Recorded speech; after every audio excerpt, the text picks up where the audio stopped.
I think this is probably the biggest attribute for investors to think about in terms of REITs, because these companies must pay out 90% of their taxable income. Why do you think every investor should own REITs in their portfolio? Well, first of all, Matt, you just mentioned some of the sectors, and there's quite a few other sectors that we left out.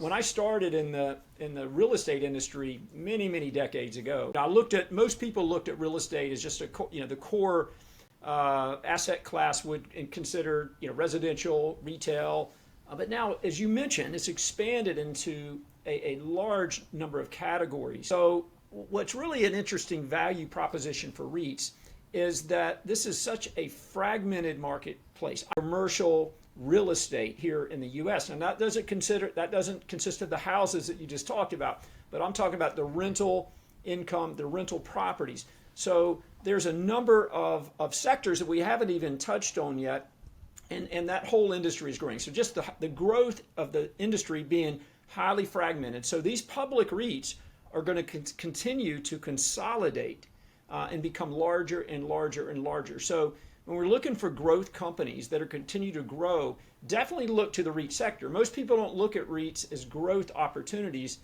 because they're just looking at income.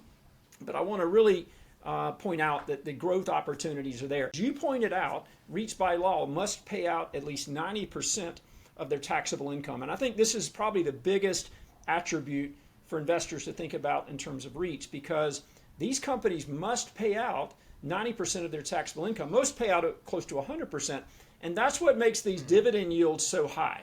And finally, of course, these are publicly traded stocks, so unlike owning a duplex or any private real estate, you have liquidity. You can sell these companies at any time, and I think having that liquidity is another big part of the value proposition for REITs.